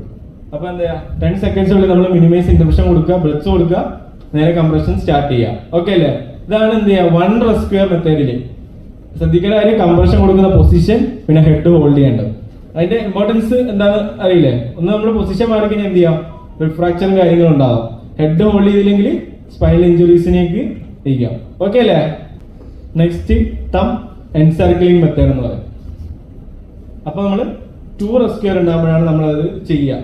അപ്പം അത് ഞാൻ എന്ത് ചെയ്യാം, 1 റെസ്ക്യൂർ കഴിഞ്ഞു. അപ്പൊ നമ്മൾ ഹെൽപ്പിന് വിളിച്ചു, അപ്പൊ നമുക്കൊരു ഹെൽപ്പ് വന്നു. അപ്പൊ നമ്മൾ അടുത്ത മെത്തേഡിലേക്ക് പോകണം, തമ്പ് എൻസർക്കിളിംഗ് മെത്തേഡ്. അപ്പം ഫസ്റ്റ് ഉള്ളായിരുന്ന ആളാരായിരുന്നു നമ്മുടെ കൂട്ടത്തില്? ആളൊറ്റൊക്കെ ഉണ്ടായിരുന്നുള്ളൂ. അപ്പൊ നമ്മൾ എന്ത് ചെയ്യുക, ഇപ്പൊ നമ്മൾ തന്നെ ഈ 1 മണിക്കൂർ 2 മണിക്കൂറൊക്കെ നമുക്ക് കംപ്രഷൻ കണ്ടിന്യൂസ് കൊടുക്കാൻ പറ്റുമോ? എന്തായാലും കുഴയില്ലേ? അപ്പൊ നമ്മൾ എന്ത് ചെയ്യുക, വരുന്ന ആളോട് എന്ത് ചെയ്യുക, ടേക്ക് ഓവർ ദ കംപ്രഷൻ നമ്മൾ ചെയ്യുക. കാരണം നമ്മളാണ് ആ സിനാരിയോ കണ്ട ആള്. അപ്പൊ നമ്മൾ വേണം എന്ത് ചെയ്യുക, ആ സിനാരിയോയിലേക്ക് വരുമ്പോൾ അയാളോട് ഏറ്റെടുക്കുക. കാരണം നമ്മളാണ് അവിടുത്തെ ടീം ലീഡർ. അപ്പൊ ലീഡർ വേണം മറ്റാളോട് പറയേണ്ടത്, you take over the compression എന്ന് പറഞ്ഞിട്ട് വേണം കംപ്രഷനിലെ ചേഞ്ചസ് വരുത്താൻ. അപ്പം 2 റെസ്ക്യൂർ മെത്തേഡ് വരുമ്പോൾ എന്ത് ചെയ്യുക, അവിടെ വെന്റിലേഷനും കംപ്രഷന് ചേഞ്ചസ് ഉണ്ടാവും. 15:2 ആവും കംപ്രഷൻ. കാരണം നമ്മൾ തമ്പ് എൻസർക്കിൾ ചെയ്യുമ്പോൾ എന്ത് ചെയ്യും, നമ്മൾ ഫുള്ളായിട്ട് എൻസർക്കിൾ ചെയ്യും ആ മെത്തേഡിലേക്ക്. 2 മെത്തേഡും പറഞ്ഞേ, 2 ഫിംഗർ മെത്തേഡും തമ്പ് എൻസർക്കിളിംഗ് മെത്തേഡും. നമുക്ക് എല്ലാവർക്കും അറിയാം, അഡൾട്ട്സിലാകുമ്പോൾ cardiac arrest lead to respiratory arrest ആണ്. ഹാർട്ട് നിന്നതിന് ശേഷം മാത്രമാണ് ലങ്സിലേക്ക് എഫക്റ്റ് ചെയ്യുള്ളൂ. കുട്ടികളിലാകുമ്പോൾ നേരെ തിരിച്ചാണ്, respiratory arrest lead to cardiac arrest ആണ്. അപ്പോൾ ഏറ്റവും കൂടുതൽ നമ്മൾ മെയിൻറ്റെയിൻ ചെയ്യുന്നത് വെന്റിലേഷൻ. അപ്പോൾ ഈ ഒരു തമ്പ് എൻസർക്ലിംഗ് മെത്തേഡിലാണ് നമ്മൾ ഏറ്റവും എഫക്റ്റീവ് ആയിട്ടുള്ള മെത്തേഡാണ് തമ്പ് എൻസർക്ലിംഗ്. കാരണം 15:2, അതായത് 15 കംപ്രഷൻ കൊടുക്കും, 2 റെസ്ക്യൂ ബ്രത്ത് നമ്മൾ കൊടുക്കും, വീണ്ടും 15 കംപ്രഷൻ, 2 റെസ്ക്യൂ ബ്രത്ത്. അപ്പോൾ 2 ഓക്സിജൻ ആണ് കൂടുതലാണ്. 30 കംപ്രഷനിൽ 4 ടൈംസ് നമ്മൾ റെസ്ക്യൂ ബ്രത്ത് കൊടുക്കുന്നുണ്ട്. അപ്പോൾ നമ്മൾ 2 മിനിറ്റ്സ് ആകുമ്പോൾ അതിനനുസരിച്ച് കൂടില്ലേ. അപ്പോൾ വെന്റിലേഷൻ റേഷ്യോ കൂടുതലാണ്, കംപ്രഷനേക്കാളും കൂടുതൽ വെന്റിലേഷൻ റേഷ്യോ കൂടുതലാണ്. അതുകൊണ്ട് ഓക്സിജൻ പ്രോപ്പറായിട്ട് കിട്ടുകയും ചെയ്യും. 2 ഫിംഗർ മെത്തഡിനേക്കാളും കൂടുതൽ എഫക്റ്റീവ് ആണ്. ആ പേര് തന്നെ ഉണ്ട് തം എൻസർക്ലിംഗ്. അപ്പോൾ നമ്മൾ എന്ത് ചെയ്യുക, നേരത്തെ കാണിച്ച പോലെ തന്നെ ഈ ഒരു ബോൾ നമ്മൾ 2 തമ്പും അതേപോലെ ബാക്കിലും ഫുൾ എൻസർക്കിൾ ചെയ്യും. ഫ്രണ്ട് നമ്മൾ കംപ്രഷൻ കൊടുക്കുക. സെയിം വേ 1 2 3 4 5 നമ്മൾ കംപ്രഷൻ കൊടുക്കുമ്പോൾ ശ്രദ്ധിക്കണമെന്ന് വെച്ച് കഴിഞ്ഞാൽ നമ്മൾ ഈ സിഫി സ്റ്റേണത്തിൽ കംപ്രഷൻ കൊടുക്കും, സെയിം വേ ബാക്കിൽ നമ്മൾ കംപ്രസ് ചെയ്യണം. അപ്പോൾ ഈ രീതിയിൽ നമ്മൾ കൗണ്ട് ചെയ്യാം. 1 2 3 4 5 6 7 8 9 10 11 12 13 14 15. അപ്പോൾ നമ്മളിങ്ങനെ 15 കംപ്രഷൻ കൊടുത്തു. സെയിം വേ രണ്ടാമത്തെ റെസ്ക്യൂർ എന്ത് ചെയ്യും, ഓക്സിജൻ കൊടുക്കുക. ഈ ആംബു ബാഗ് ഇല്ല എന്ന് വെച്ച് കഴിഞ്ഞാൽ നമുക്ക് എങ്ങനെ ചെയ്യാം, അഡൽട്ടിലാകുമ്പോൾ നമുക്ക് എല്ലാവർക്കും അറിയാം മൗത്തിൻ്റെ സർഫസ് ഏരിയ കൂടുതലാണ്. അപ്പോൾ നോസ് മൗത്തും കൂടെ നമുക്ക് ഒരിക്കലും കവർ ചെയ്യാൻ പറ്റില്ല. അഡൽട്ടിലാകുമ്പോൾ നമ്മൾ നോസ് പിൻ ചെയ്തിട്ട് മൗത്തിൽ മാത്രമാണ് ബ്രത്ത് കൊടുക്കുള്ളൂ. കുട്ടികളിലാകുമ്പോൾ നമുക്കറിയാം സർഫസ് ഏരിയ ഭയങ്കര ലെസ്സാണ്, ചെറുതാണ്. അപ്പോൾ നോസ് മൗത്തും കൂടെ എന്ത് ചെയ്യണം, നമ്മുടെ മൗത്തിൽ കവർ ചെയ്തിട്ട് നമുക്ക് ഓക്സിജൻ കൊടുക്കാം. അപ്പോൾ കംപ്ലീറ്റ്ലി നോസ് മൗത്ത് നമ്മൾ കവർ ചെയ്യണം, എന്നിട്ട് വേണം നമ്മൾ ഓക്സിജൻ കൊടുക്കാൻ. നമ്മൾ ബ്രീത്തിങ്, അതായത് നമ്മൾ എയർവേയിൽ ബ്രീത്തിങ് കൊടുക്കുന്ന സമയത്ത് കുട്ടികളുടെ ഹെഡ് എലിവേറ്റ് ചെയ്യേണ്ട, നോർമൽ പൊസിഷൻ മതി. നോർമൽ പൊസിഷൻ ഹോൾഡ് ചെയ്യുക, കൊടുക്കുക. നമ്മൾ മറ്റേ അഡൽട്ട് ചെയ്ത പോലെ ഹെഡിൽ ചിൻ ലിഫ്റ്റ് മെത്തേഡും വേണ്ട, ജോ ത്രസ്റ്റ് അതാണ്. നമ്മൾ എന്ത് ചെയ്യുക, നോർമൽ പൊസിഷനിൽ തന്നെ എയർവേ കൊടുക്കാൻ ശ്രദ്ധിക്കണമെന്ന് പറഞ്ഞാൽ ചെസ്റ്റ് റൈസ് ഉണ്ടോ എന്ന് നമ്മൾ ശ്രദ്ധിക്കണം. നമ്മൾ വെറുതെ എയർവേ കൊടുത്തിട്ട് കാര്യമില്ല. എയർവേ പൈസൻ എന്ത് ചെയ്യണം, നോക്കണം, ചെസ്റ്റ് റൈസ് ചെയ്യുന്നുണ്ടോ എന്നും കൂടെ നോക്കണം. അല്ല നമ്മൾ വെറുതെ ഇങ്ങനെ 15 കംപ്രഷൻ അല്ലെങ്കിൽ 30 കംപ്രഷൻ കൊടുക്കാൻ 2 ബ്രെഡ്സ് കൊടുത്തിട്ട് കാര്യമില്ലല്ലോ. ആ ബ്രെഡ്സ് അവിടെ കിട്ടുന്നുണ്ടോന്നും കൂടെ എന്ത് ചെയ്യണം, അതെന്താ ശ്രദ്ധിക്കുക, ചെസ്റ്റ് റൈസ് ഉണ്ടോന്നും കൂടെ ശ്രദ്ധിക്കുക. മെയിനായിട്ട് നമ്മൾ കാണുന്നതാണ് ഒരു എമർജൻസിയാണ് ചോക്കിങ്, അല്ലേ? ഒരു എന്താ പറയുക, ഇപ്പം എന്തെങ്കിലും ഒരു ഫോറിൻ ഒബ്ജക്റ്റ് നമ്മുടെ എയർവേയിൽ ഒബ്സ്ട്രക്റ്റഡ് ആയി കഴിഞ്ഞാൽ കാണിക്കുന്ന some type of respiratory distress എല്ലാവരും കാണിക്കും, അല്ലേ? എന്തെങ്കിലും ഒരു സാധനം കുടുങ്ങിക്കഴിഞ്ഞാൽ എയർവേ കംപ്ലീറ്റ്ലി ഒബ്സ്ട്രക്റ്റഡ് ആയി കഴിഞ്ഞാൽ മാത്രമേ നമുക്കതൊരു സിവിയർ എമർജൻസി ആവുള്ളൂ. അല്ലെങ്കിൽ അതൊരു ലൈഫ് ത്രെറ്റനിങ് കണ്ടീഷനാണ്. കുടുങ്ങിക്കഴിഞ്ഞാൽ പിന്നെ നമുക്കത് പേഷ്യൻ്റ് നേരെ എന്താ അറസ്റ്റ് ലിവിങ് കാര്യങ്ങൾക്കൊക്കെ പോകും. അപ്പോൾ നമ്മൾ പാടെ തൊണ്ടയിൽ എന്തെങ്കിലും കുടുങ്ങിക്കഴിഞ്ഞാൽ നമുക്കത് എങ്ങനെ എടുക്കുക എന്നുള്ളതാണ്. അതിന് നമുക്കൊരു മാനുവർ ഉണ്ട്, ഹെമിസ്റ്റ് മാനുവർ എന്ന് പറയും, അതവിടെ കാണിച്ചു തരാം. അപ്പോൾ ആള് ഇപ്പം എന്തെങ്കിലും ഒരു ഫോറിൻ ഒബ്ജക്റ്റ് നമ്മുടെ ത്രോട്ടിൽ കുടുങ്ങിക്കഴിഞ്ഞാൽ എന്ത് ചെയ്യും, നമ്മൾ ഇപ്പോൾ കഫ് ചെയ്യുന്ന ആളാണെന്ന് വിചാരിക്കുക, ചുമയ്ക്കുന്നുണ്ട്, അല്ലെങ്കിൽ ആള് ആ സാധനം ഒബ്ജക്റ്റ് പുറന്തള്ളാനായിട്ട് ശ്രമിക്കുന്നുണ്ട്. അങ്ങനെയാണെങ്കിൽ നമ്മൾ എന്ത് ചെയ്യണം, കഫ് ചെയ്യാൻ വേണ്ടി ഒന്നുകൂടെ ഇൻസ്ട്രക്ട് ചെയ്യാം. കാരണം അങ്ങനെ കഫ് ചെയ്യുകയാണെങ്കിൽ ആ സാധനം പുറത്തോട്ട് വരും. ഇപ്പം ഇൻ കേസ് നമ്മൾ നോക്കുമ്പോൾ നമുക്കത് തൊണ്ടയിൽ കാണാൻ പറ്റുന്നുണ്ട്, പക്ഷേ നമുക്കത് ഫിംഗർ ഇട്ട് കഴിഞ്ഞാൽ എടുക്കാൻ പറ്റില്ല, ബട്ട് നമുക്കത് കാണാൻ പറ്റുന്നുണ്ട്. അങ്ങനെയുള്ള ഒബ്ജക്റ്റ് ആണെങ്കിൽ നമ്മൾ എന്ത് ചെയ്യണം, നമ്മളത് ഫിംഗർ ഇട്ടിട്ട് നമ്മളത് എടുക്കാനായിട്ട് ശ്രമിക്കരുത്. കാരണം ഒന്നും കൂടെ അത് ഉള്ളിലോട്ട് പോവും, ഫർദറായിട്ട് അത് ഒബ്സ്ട്രക്റ്റഡ് ആവും. അപ്പോൾ കഫ് ചെയ്യുന്നുണ്ട് എന്നുള്ളതാണെങ്കിൽ നമ്മളത് എന്ത് ചെയ്യണം, ഇൻസ്ട്രക്ട് ചെയ്യണം ഒന്നുകൂടെ കഫ് ചെയ്യാൻ. ഇൻ കേസ് നമുക്കത് കാണുന്നതാണെങ്കിൽ നമ്മളത് എടുക്കാൻ പാടില്ല, ഒബ്സ്ട്രക്റ്റഡ് ആവും. ഇൻ കേസ് എങ്ങാനത് ഒബ്സ്ട്രക്റ്റഡ് ആയി ഫുള്ള് പോയി ആൾ റെസ്പോണ്ട് ചെയ്യുന്നില്ല, സ്പീക്ക് ചെയ്യുന്നില്ല, അങ്ങനെയാണെങ്കിൽ നമ്മൾ എന്ത് ചെയ്യണം, ഗോ ഫോർ BLS. നമ്മൾ നേരെ ആ ഒരു സ്റ്റെപ്പിലേക്കാണ് പോകേണ്ടത്. സീൻ സേഫ്റ്റി റെസ്പോൺസ് ചെക്ക് ചെയ്യുക. കാരണം എയർ ഒബ്സ്ട്രക്റ്റഡ് ആയി കഴിഞ്ഞാൽ വെന്റിലേഷൻ ഉണ്ടാവില്ല, അത് നേരെ അറസ്റ്റിലേക്ക് പോകും. അപ്പോൾ നമ്മൾ BLS സ്റ്റെപ്പ് വേണം നമ്മൾ ഫോളോ ചെയ്യാൻ. അപ്പോൾ നമുക്ക് എങ്ങനെ അഡൾട്ടിൽ അത് മാനേജ് ചെയ്യുക എന്നുള്ളതാണ്. ഇപ്പോൾ ചോക്കിങ് ഉണ്ടാവും, നമ്മൾക്ക് കാണിക്കുന്ന ഒരു യൂണിവേഴ്സൽ സൈനാണ്. ഈ ഒരു രീതിയിലായിരിക്കും ആൾക്ക്, ഇപ്പം നമുക്കറിയാം തൊണ്ടിൽ കുടുങ്ങിക്കഴിഞ്ഞാൽ നമ്മൾ അത് എടുക്കാനായിട്ട് ശ്രമിക്കില്ലെങ്കിൽ ഇങ്ങനെ നമ്മൾ പിടിക്കും, സഫോക്കേഷനാണ് നമുക്ക്. അപ്പോൾ ഈ ഒരു രീതിയിലായിരിക്കും ആൾ നിൽക്കുന്നുണ്ടാവുക. നമ്മൾ എന്ത് ചെയ്യണം, ആളെ നമ്മൾ ജസ്റ്റ് ഒരു ലെഗ് വെച്ചിട്ട് നമ്മുടെ ലെഗ് ഫ്രണ്ടിൽ സപ്പോർട്ട് ചെയ്യാം. അതെന്തിനാന്ന് വെച്ച് കഴിഞ്ഞാൽ ആളെ നമുക്ക് ബാലൻസ് ചെയ്യാൻ വേണ്ടിയിട്ടാണ്. ഇൻ കേസ് ഫ്രണ്ടിലോട്ടോ അല്ലെങ്കിൽ ബാക്കിലോട്ടോ പോകുമ്പോൾ നമുക്ക് ആളെ സപ്പോർട്ട് ചെയ്യാൻ വേണ്ടിയിട്ടാണ് ഈ ഒരു പൊസിഷനിൽ നമ്മൾ ആളെ നിർത്തുക. എന്നിട്ട് എന്ത് ചെയ്യാം, നമ്മുടെ ഹാൻഡ് ഫിസ്റ്റ് പോലെ നമ്മളിങ്ങനെ ചുരുട്ടി പിടിക്കുക. എന്നിട്ട് അബ്ഡമിൽ ത്രസ്റ്റ് ആണ് ചെയ്യേണ്ടത്. അബ്ഡമിൽ നമ്മൾ എന്ത് ചെയ്യുക, ഫോർവേഡ് ത്രസ്റ്റ് ചെയ്യുക, അപ്വേർഡ് ത്രസ്റ്റ് ചെയ്യുക until the foreign objectives arrive. അല്ലെങ്കിൽ ആളുടെ റെസ്പോൺസ് പോകുന്നവരെ നമുക്ക് എന്ത് ചെയ്യാം, ഈ ഒരു മെത്തേഡിൽ ഫോർവേഡും ചെയ്യാം അതേപോലെ അപ്വേർഡും ചെയ്യാം. അപ്പോൾ ഇൻ കേസ് ഒരു എന്തെങ്കിലും പുറത്ത് വരെയുള്ള ഒബ്ജക്റ്റ് ആണെങ്കിൽ ഈ ഒരു മെത്തേഡ് യൂസ് ചെയ്ത് കഴിഞ്ഞാൽ 90% ഒബ്ജക്റ്റ് എന്ത് ചെയ്യും, ഔട്ട്സൈഡിലോട്ട് വരും. ഈ ഒരു മെത്തേഡ് ചെയ്യുമ്പോൾ ആളെങ്ങാനും അൺകോൺഷ്യസ് ആവാണ്, ആൾക്ക് റെസ്പോൺസ് ഇല്ല എന്നാണെങ്കിൽ നമ്മൾ ഏത് ചെയ്യണം, ഗോ ഫോർ BLS. ഇതിപ്പോൾ പ്രഗ്നന്റ് ലേഡീസിനാണെന്ന് വിചാരിക്കുക. അങ്ങനെയാണെങ്കിൽ നമ്മൾ എന്ത് ചെയ്യണം, അബ്ഡമിനൽ ത്രസ്റ്റിന് പകരം ചെസ്റ്റ് ത്രസ്റ്റ് ആക്കുക.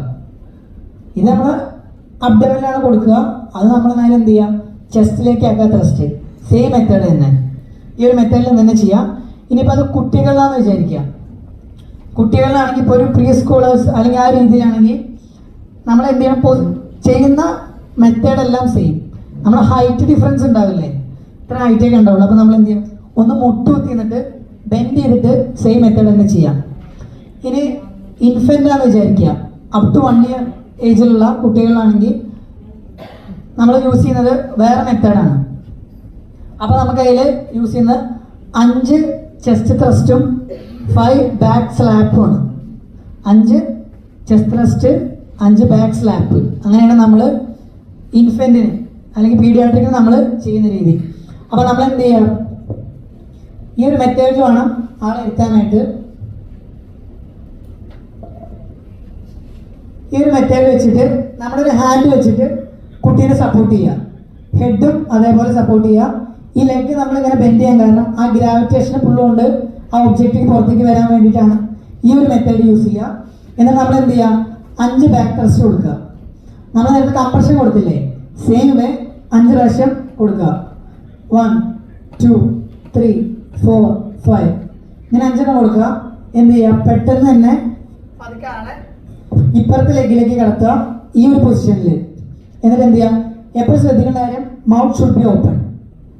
ഈ മൗത്ത് എപ്പോഴും ഓപ്പൺ ആക്കി വെക്കണം, കാരണം ആ ഒബ്ജക്റ്റ് പുറത്തോട്ട് വരാൻ വേണ്ടിയാണ്, ആ ഗ്രാവിറ്റിയുടെ ഇതിൽ പുറത്തോട്ട് വരാൻ വേണ്ടിയിട്ട് ഈ ഒരു പൊസിഷനിൽ നമ്മൾ വെക്കുക. എന്ത് ചെയ്യുക, 5 ബാക്ക് സ്ലാപ്പ് കൊടുക്കുക. ബാക്കിൽ 5 തവണ നമ്മൾ എന്ത് ചെയ്യുക, ഇങ്ങനെ തട്ടി കൊടുക്കുക. ഇത് ഏതുവരെ ചെയ്യാം, until the foreign bodies arrives, അല്ലെങ്കിൽ കുട്ടിയുടെ റെസ്പോൺസ് ബോധം പോകുന്നവരെ നമുക്ക് ചെയ്യാം. ഇൻ കേസ് എങ്ങാനും കുട്ടിയുടെ ബോധം പോവുകയാണെങ്കിൽ ഗോ ഫോർ BLS. ഓക്കെ, ഈ ഒരു മെത്തേഡ് സക്സസ്ഫുൾ മെത്തേഡാണ്. ഈ ഒരു മെത്തേഡ് ചെയ്തിട്ട് ഒരുപാട് പേര് ഫോറിൻ ഒബ്ജക്ട്സ് കുട്ടികളുടെ വായിൽ നിന്ന് എടുത്ത കേസുകളുണ്ട്. അപ്പോൾ ഇത് അത്ര എഫക്റ്റീവാണ്. ആ സമയത്ത് എങ്ങനെ മൗത്തിൽ നമ്മൾ ആ ഫോറിൻ ഒബ്ജക്റ്റ് കാണുകയാണെങ്കിൽ നമുക്ക് എന്ത് ചെയ്യാം, ചെരിച്ച് കിടത്തിയിട്ട് എടുത്ത് നമുക്കത് റിമൂവ് ചെയ്യാം. പിന്നെയാണ് അഡൽട്ടിലും പീഡിയാട്രിക്കിലും നമ്മൾ ചോക്കിങ് നമ്മൾ ഹാൻഡിൽ ചെയ്യുന്നത്. ഇനിയുള്ളതൊക്കെ സാധാരണ നിങ്ങൾക്ക് അറിയുന്ന സംഭവങ്ങൾ തന്നെയാണ്. ഇപ്പോൾ അപസ്മാരം അല്ലെങ്കിൽ സീഷറൊക്കെ കണ്ടിന്യൂസ്ലി ഇങ്ങനെ അടിച്ചുകൊണ്ടിരിക്കുകയാണ് ഒരു സിനാരിയോയിൽ.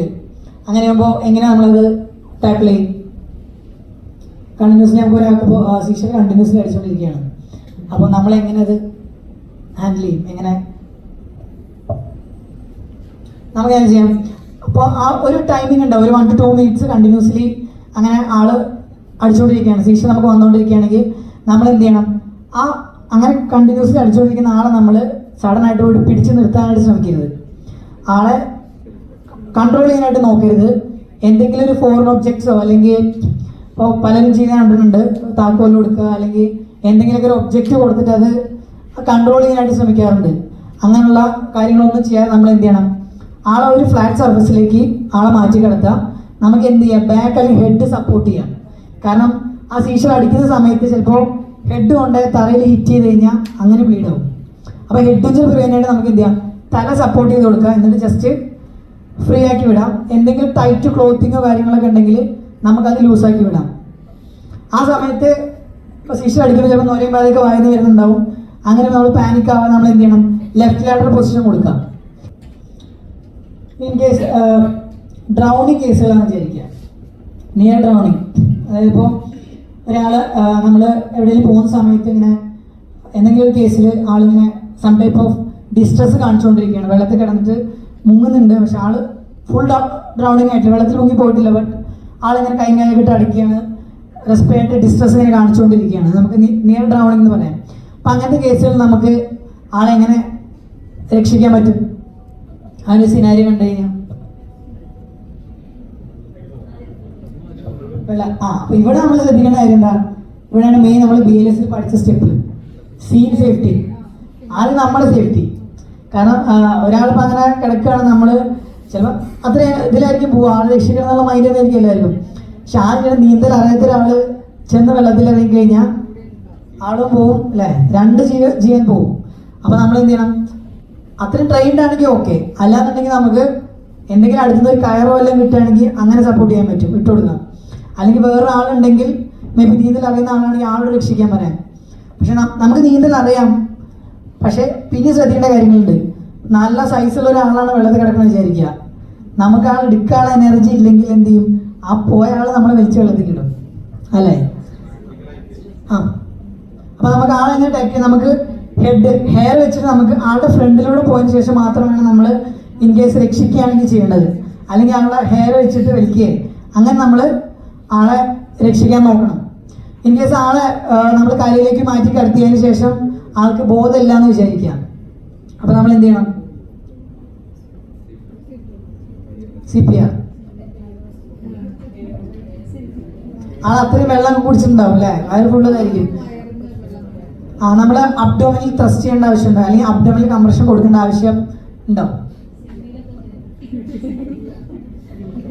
ആക്ച്വലി നമ്മൾ അത്ര വെള്ളം കുടിച്ച ആൾക്ക് നമ്മൾ അബ്ഡോമിനിൽ കംപ്രഷൻ കൊടുക്കേണ്ട ആവശ്യം ഇല്ല.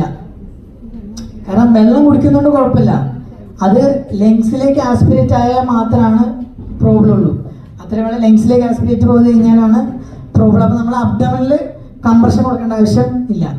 നമുക്ക് എന്ത് ചെയ്യാൻ പറ്റും, ആളുടെ റെസ്പോൺസ് നോക്കുക. ഇൻ കേസ് ആൾക്ക് പൾസ് റെസ്പിറേഷൻ ഇല്ല എന്നാണെങ്കിൽ ഗോ ഫോർ BLS.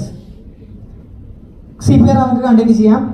ആൾക്ക് റെസ്പോൺസ് ഉണ്ട് അങ്ങനെയാണെങ്കിൽ നമുക്ക് ചെയ്യാവുന്ന മെത്തേഡാണ് ലെഫ്റ്റ് ലാറ്ററൽ പൊസിഷൻ കൊടുക്കാം. അങ്ങനെ എന്ത് ചെയ്യും, അതിലൂടെ വാട്ടർ ഡ്രെയിൻ ചെയ്ത് പോകും. എന്നിട്ട് ആ രീതിയിൽ നമുക്ക് ആളെ ഹോസ്പിറ്റലിലേക്ക് ഷിഫ്റ്റ് ചെയ്യാം. അല്ലാതെ നമ്മൾ അബ്ഡോമിനിൽ കംപ്രഷൻ കൊടുക്കേണ്ട ആവശ്യമില്ല, ലെഫ്റ്റ് ലാറ്ററൽ പൊസിഷൻ കൊടുത്താൽ മതി. എന്നിട്ട് നമുക്ക് ആളെ ഷിഫ്റ്റ് ചെയ്യാം.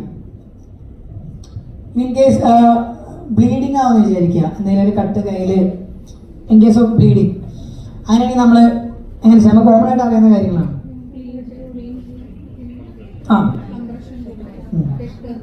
കംപ്രസ് ചെയ്യുക. ആദ്യം ചെയ്യേണ്ടത് കംപ്രഷൻ കൊടുക്കുക എന്നുള്ളതാണ്. നല്ല ബ്ലീഡ് ആവണമെങ്കിൽ നമ്മൾ സ്റ്റോപ്പ് ചെയ്യാൻ നോക്കുക, കംപ്രഷൻ കൊടുക്കുക. ഒരുപാട് ടൈറ്റ് ഡ്രസ്സിങ് ചെയ്യാതിരിക്കുക.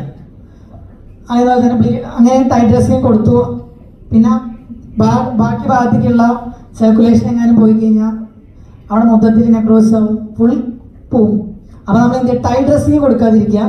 മാക്സിമം ആ ഭാഗത്തേക്ക് കംപ്രഷൻ കൊടുത്തുകൊണ്ട് തന്നെ നമ്മൾ ആൾക്ക് റീഅഷുറൻസ് കൊടുക്കണം. ആളെ പാനിക് ആക്കാതെ മാക്സിമം അവിടെ കംപ്രഷൻ കൊടുത്തിട്ട് ഹോസ്പിറ്റലിലേക്ക് മാക്സിമം ഷിഫ്റ്റ് ചെയ്യാൻ നോക്കാം. ടൈറ്റ് ഡ്രസ്സിങ് കൊടുത്തു കഴിഞ്ഞാൽ ചിലപ്പോൾ ഇത്ര സമയത്തിനുള്ളിൽ ഒരു 20 മിനിറ്റ്സ് ആ ടൈമിനുള്ളിൽ കൂടുതൽ കംപ്രഷൻ കൂടുതൽ ടൈറ്റ് ചെയ്ത് വെച്ച് കഴിഞ്ഞാൽ അപ്പുറത്തോട്ടുള്ള ബ്ലഡ് സപ്ലൈ പോകും, പിന്നെ അത് കൂടുതൽ ഫർദർ ഇഞ്ചുറിയിലേക്ക് പോകും. അതുകൊണ്ട് കംപ്രഷൻ കൊടുത്തതിന് ശേഷം മാത്രം നമ്മൾ എന്ത് ചെയ്യുക, ആളെ ഷിഫ്റ്റ് ചെയ്യാനായിട്ട് നോക്കുക. ഇൻ കേസ് ബേൺസ് ഒക്കെ ആണെന്ന് വിചാരിക്കുക, പൊള്ളലൊക്കെ ഏറ്റ് കഴിഞ്ഞാൽ നമ്മൾ വീടുകൾ സാധാരണ ചെയ്യുന്ന കാര്യങ്ങളാണ്. എന്ത് ചെയ്യും, പേസ്റ്റ് എടുത്ത് അപ്ലൈ ചെയ്യും അല്ലേ, എന്തെങ്കിലും അങ്ങനെയുള്ള ലോക്കൽ ആപ്ലിക്കേഷൻസ് നമ്മൾ കോമൺലി യൂസ് ചെയ്യുന്നതാണ്. നമ്മളൊന്നുമില്ല, ടാപ്പ് വാട്ടറിൽ വാഷ് ചെയ്യുക, ഭാഗത്ത് ഒരു ടൈപ്പ് ഓഫ് എന്താ പറയുക ഇൻഫെക്ഷൻ വരാൻ നോക്കുക. നല്ല റണ്ണിങ് വാട്ടറിൽ മാത്രം വാഷ് ചെയ്യാൻ നോക്കുക. ഐസോ അങ്ങനെയുള്ള സാധനങ്ങളൊന്നും വെച്ച് കൂടുതൽ ഇഞ്ചുറി ഉണ്ടാക്കാതിരിക്കാനായിട്ട് ശ്രമിക്കുക. കാരണം ആ ടെമ്പറേച്ചർ അവിടെ ബേൺസ് ഉണ്ടായി കഴിഞ്ഞാൽ ആക്ച്വലി ടെമ്പറേച്ചർ അവിടെ ട്രാപ്പ് ആവും. പിന്നെ നമ്മൾ എന്തെങ്കിലും ഒരു പേസ്റ്റോ കാര്യങ്ങളൊക്കെ കയ്യിൽ അപ്ലൈ ചെയ്ത് കഴിഞ്ഞാൽ ആ ഡെപ്ത് കൂടും, ടെമ്പറേച്ചർ വീണ്ടും ഉള്ളിലേക്ക് ടെമ്പറേച്ചർ ഡെപ്ത് കൂടും, ഫർദർ ഇഞ്ചുറി ഉണ്ടാക്കുന്നുള്ളൂ. അതുകൊണ്ട് പേസ്റ്റോ കാര്യങ്ങളൊന്നും അപ്ലൈ ചെയ്യേണ്ട. നമ്മൾ ടാപ്പ് വാട്ടറിൽ വാഷ് ചെയ്യുക, ടെമ്പറേച്ചറിൻ്റെ ആ ഒരു അഗ്രവേഷൻ കുറയ്ക്കാനായിട്ട് നോക്കുക. എന്നിട്ട് ക്ലീൻ ആയിട്ടുള്ള ഒരു തുണി ഉണ്ടാവില്ലേ, നാച്ചുറലി ജസ്റ്റ് ഇട്ടതിന് ശേഷം മാത്രം ഹോസ്പിറ്റലിലേക്ക് ഷിഫ്റ്റ് ചെയ്യുക. അല്ലാതെ നമ്മൾ അങ്ങനത്തെ ഒബ്ജക്റ്റോ പേസ്റ്റോ കാര്യങ്ങളൊന്നും അപ്ലൈ ചെയ്യേണ്ട. കാരണം ഇവിടെ വന്നു കഴിഞ്ഞാൽ പിന്നെ നമ്മൾ അത് ആദ്യം ക്ലീൻ ചെയ്യണം, ഇൻഫെക്ഷൻ ആവും, കൂടുതൽ ഇൻഫെക്ഷനുള്ള സാധ്യത കൂടുതലാണ്. അപ്പോൾ ജസ്റ്റ് ടാപ്പ് വാട്ടറിൽ വാഷ് ചെയ്തതിന് ശേഷം മാത്രം നമ്മൾ ഹോസ്പിറ്റലിലേക്ക് ഷിഫ്റ്റ് ചെയ്യാം. പിന്നെ ഇപ്പോൾ ഒരു RTA കേസ് വന്നു വിചാരിക്കുക, ഒരു ഫോളോ ആയിട്ട്. അപ്പോൾ ഔട്ട്സൈഡിൽ നമ്മൾ അങ്ങനെ ആളെ എങ്ങനെ ഷിഫ്റ്റ് ചെയ്യും? കാരണം RTA കേസുകളാണ് ഏറ്റവും പ്രധാനമായി. നമുക്ക് ഷിഫ്റ്റ് ചെയ്യുന്നതിനും അതേപോലെ ആളുടെ സ്പൈൻ ടെൻഡർനെസ് നോക്കുന്നതിനും ചില രീതികളുണ്ട്. അപ്പോൾ ഈ കേസുകളിൽ നമ്മൾ നോർമലി കണ്ടിട്ടുള്ളതാണ്. ഇപ്പോൾ RTA കേസ് കണ്ടാകുന്ന സമയത്ത് നമ്മൾ എല്ലാവരും കണ്ടിട്ടുണ്ടാവും, പല ഓട്ടോറിക്ഷയിലോ അല്ലെങ്കിൽ ഏതെങ്കിലുമൊക്കെ വണ്ടിയിലൊക്കെ ആളെ ചുരുട്ടി കൂട്ടിയിട്ടായിരിക്കും കൊണ്ടുവരുന്നുണ്ടാവുക അല്ലേ. അവർക്ക് അറിയണ്ടാവില്ല എന്തുകൊണ്ട് എവിടെയാണ് പ്രശ്നം എന്താണെന്നുള്ളതൊന്നും അറിയില്ല. പെട്ടെന്ന് ഷിഫ്റ്റ് ചെയ്യാനായിട്ടായിരിക്കും നോക്കുന്നുണ്ടാവുക. അപ്പോൾ നമ്മൾ അങ്ങനത്തെ ഒരു കേസുകൾ ഉണ്ടായിക്കഴിഞ്ഞാൽ നമുക്ക് സ്പൈൻ ബോർഡ് ട്രാൻസ്പോർട്ട് ചെയ്യുന്ന ഒരു രീതിയുണ്ട്. ട്രോമയിൽ വരുന്ന സംഭവമാണത്. നമ്മൾ ലോവർ റോൾ ചെയ്യാന്ന് പറയും, ഒരു മെത്തേഡ് ഉണ്ട് ലോവർ റോൾ ചെയ്യാനായിട്ട്. അതായത് ഷോൾഡർ ഹെഡ് നമ്മൾ സപ്പോർട്ട് ചെയ്യും. എന്തിനാണെന്ന് വെച്ച് കഴിഞ്ഞാൽ നമ്മുടെ സെർവിക്കൽ ബോൺ അല്ലെങ്കിൽ അവിടേക്ക് ഫർദർ ഫ്രാക്ചർ ഉണ്ടാവാതിരിക്കാൻ വേണ്ടിയിട്ട് നമ്മൾ ഹെഡും അതേപോലെ ഷോൾഡർ ഇതേപോലെ സപ്പോർട്ട് ചെയ്യും. അതിനുശേഷം എന്ത് ചെയ്യും, രണ്ടാളെ ഹെൽപ്പ് വെച്ചിട്ട് 3, 2, 1 എന്ന് പറഞ്ഞിട്ട് നമ്മൾ പെട്ടെന്ന് തന്നെ ആളെന്ത് ചെയ്യും, ഒന്ന് ചെയ്യിക്കും. അതായത് കോൺഷ്യസ് ആണ്, ആൾക്ക് ബോധം ഉണ്ടെങ്കിൽ നമ്മൾ എന്ത് ചെയ്യും, സെർവിക്കൽ ടെൻഡർനെസ് ചെക്ക് ചെയ്യാന്ന് പറയും. നമ്മൾ ഓരോ ബോണിലും നമ്മൾ ചെക്ക് ചെയ്ത് നോക്കും, സ്പൈനിൽ നമ്മൾ നോക്കും. എന്നിട്ട് അവർക്ക് എവിടെയും പെയിൻ സസ്പെക്ട് ചെയ്യണം, വേദന പറയുന്നുണ്ടെങ്കിൽ നമ്മൾ എന്ത് ചെയ്യും, സെർവിക്കൽ കോളർ ഇടും സപ്പോർട്ട്, നെക്ക് സപ്പോർട്ട് ചെയ്യാനായിട്ട്. എന്നിട്ട് നമ്മൾ ഈ സ്പൈൻ ബോർഡ് വെച്ചിട്ട് തന്നെയാണ് ബാക്കി ആളുടെ ട്രീറ്റ്മെൻറ്റ് എല്ലാം ചെയ്യുക. പിന്നെ നമുക്ക് CT കാര്യങ്ങൾ വന്നു കഴിഞ്ഞാൽ മനസ്സിലാവുള്ളൂ എന്തെങ്കിലും ഫ്രാക്ചർ കാര്യങ്ങളുണ്ടോ എന്നുള്ളത്. അപ്പോൾ നമ്മൾ എന്ത് ചെയ്യും, ഈ ഒരു രീതിയിലാണ് ആ മെത്തേഡാണ് ലോഗ് റോൾ ചെയ്യുക എന്ന് പറയാം. ഹെഡ് സപ്പോർട്ട് ചെയ്യുക, നമ്മൾ സ്പൈൻ ടെൻഡൻസ് ഉണ്ടോ എന്നുള്ളത് നോക്കും, അതിനുശേഷം ഷിഫ്റ്റ് ചെയ്യും. ഇപ്പം ഔട്ട്സൈഡ് ഒരു സിനാരിയോ ആണെങ്കിൽ നമുക്ക് എങ്ങനെ ഷിഫ്റ്റ് ചെയ്യുക എന്നുള്ളതാണ്. ഇതേപോലെ നമുക്ക് ഹെഡും ഷോൾഡറും സപ്പോർട്ട് ചെയ്യുക, അതേപോലെ 2 പേരോട് ഉണ്ട് വിചാരിക്കുക. അപ്പോൾ ആളിങ്ങനെ കിടക്കുകയായിരിക്കുമല്ലോ, നമുക്ക് നമ്മുടെ 2 കൈ വെച്ചിട്ട് ഇവിടെ ലോക്ക് ചെയ്യാം, അപ്പുറത്ത് നിൽക്കുന്ന ആൾക്ക് ഹാൻഡ് ലോക്ക് ചെയ്യുന്ന കണ്ടിട്ടില്ലേ. ഈ ഒരു മെത്തേഡിൽ 2 പേര് അവിടെ ഇവിടെയും അതേപോലെ ഹെഡിൽ സപ്പോർട്ട് ചെയ്തിട്ട് ആളെ നമുക്ക് ബോർഡിലേക്ക് ഷിഫ്റ്റ് ചെയ്യാം. അത് കൂടുതൽ മൊബിലൈസേഷൻ ഉണ്ടായിരുന്നുള്ളൂ, കൂടുതൽ മൂവ്മെന്റ് ഉണ്ടായിരുന്നു. അപ്പം ഈ സ്പൈൻ ബോർഡിൽ കിടത്തുന്നതിൻ്റെ ഉദ്ദേശം അതാണ്, കൂടുതൽ മൂവ്മെന്റ് ഇല്ലാണ്ട് ആളെ നമുക്ക് എങ്ങനെ സപ്പോർട്ട് ചെയ്യുക എന്നുള്ളതാണ്. അപ്പം അങ്ങനെ മൂവ്മെന്റ് ഇല്ലാണ്ട് നമുക്ക് ആളെ വണ്ടിയിലേക്ക് ഷിഫ്റ്റ് ചെയ്തിട്ട് ഹോസ്പിറ്റലിലേക്ക് വന്ന് കുറച്ചുകൂടെയൊക്കെ ഇഞ്ചുറി നമുക്ക് പ്രിവെൻറ്റ് ചെയ്യാനായിട്ട് പറ്റും. ഈ ഒരു മെത്തേഡിലാണ് നമ്മൾ ഷിഫ്റ്റ് ചെയ്യൽ RTA കേസുകളിലൊക്കെ.